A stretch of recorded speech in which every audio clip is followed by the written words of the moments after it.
Hi friends, welcome to recipes in my home. நாட்டுக்கோழி குழம்புனா வேக time எடுக்கும்னு நினைப்பீங்க. நாட்டுக்கோழி குழம்பு ரொம்ப சீக்கிரமாக வேகிறதுக்கான டிப்ஸோடு சொல்லியிருக்கேன். இந்த வீடியோவை கவனமாக ஸ்கிப் பண்ணாமல் வீடியோ பாருங்கள் ஃப்ரெண்ட்ஸ். 4 டேபிள் ஸ்பூன் அளவுக்கு நல்லெண்ணெய் சேர்த்துட்டு சூடானதும் 3 பட்டை, 3 கிராம்பு, 1 ஏலக்காய் சேர்த்துருக்கேன். 2 மீடியம் சைஸ் வெள்ளாரி வெங்காயம் நறுக்கிட்டு சேர்த்துருக்கேன். இஞ்சி பூண்டு பேஸ்ட்டு 2 ஸ்பூன் அளவுக்கு ஆட் பண்ணியிருக்கேன். நாட்டுக்கோழி 1 எடுத்து இந்த மாதிரி கட் பண்ணி பெரிய பீசஸாகவே கட் பண்ணிவிட்டு நல்லா கழுவி எடுத்து வச்சுருக்கேன். இஞ்சி பூண்டு பேஸ்ட்டு நல்லா வதங்கின பிறகு கோழியை ஆட் பண்ணிக்கிறேன்.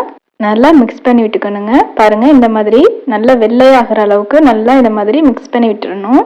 இப்போ மிளகாய்த்தூள் ஆட் பண்ணிக்கிறேன். 1 ஸ்பூன் மிளகாய்த்தூள் சேர்த்துட்டு தேவையான அளவுக்கு தண்ணி சேர்த்துக்கலாம். இப்போ 3 கப் அளவுக்கு நான் தண்ணி ஆட் பண்ணிக்கிறேன்.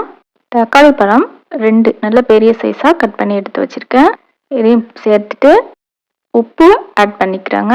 உங்களுக்கு தேவையான அளவுக்கு உப்பு சேர்த்துட்டு இந்த மாதிரி கொதி வந்த பிறகு மூடி போட்டு விசில் வச்சிடலாம். நாட்டுக்கோழிக்கு முன்னாலேயே மசாலா ஆட் பண்ணினா வேக டைம் எடுக்கும்.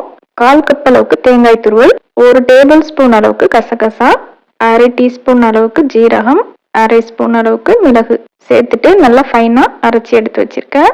இப்போ பாருங்க ஃப்ரெண்ட்ஸ், ஒரு 3 விசில்லையே வெந்துருச்சு கோழி. இதுவே பெரிய கோழியாக இருந்தால் வேக டைம் எடுக்கும். சிக்கன் நல்லா வெந்த பிறகு இப்போ மசாலா ஆட் பண்ணிக்கணுங்க. ஆரம்பத்துலேயே நீங்கள் சேர்த்துட்டிங்கன்னா பிராய்லர் சிக்கனாக இருந்தால் சீக்கிரமாக வெந்துடும். அதுவே நாட்டுக்கோழியாக இருந்தால் இந்த மாதிரி மெத்தடில் ட்ரை பண்ணி பாருங்கள். டேஸ்ட்டும் சூப்பராக வரும். குழம்பு மிளகாய்த்தூள் 6 டீஸ்பூன் அளவுக்கு சேர்த்துருக்கேன். அரைச்ச தேங்காய் பேஸ்ட்டும் ஆட் பண்ணிவிட்டு ஒரு தடவை மிக்ஸ் பண்ணி விட்டுக்கிறேன். 5 நிமிஷத்துக்கு லோ ஃப்ளேம்லேயே கொதிக்க விட்டு இறக்கினா அருமையாக எண்ணெய் பிரிஞ்சு வந்துடும். சுவையான கோழி குழம்பு ரெடி. இன்னுமே நம்ம சேனலை சப்ஸ்கிரைப் பண்ணாமல் பார்க்குறீங்கன்னா சப்ஸ்கிரைப் பண்ணி சப்போர்ட் பண்ணுங்கள் ஃப்ரெண்ட்ஸ். வேறொரு இன்ட்ரெஸ்டிங்கான ரெசிபியோடு சந்திக்கிறேன். தேங்க்ஸ் ஃபார் வாட்சிங்.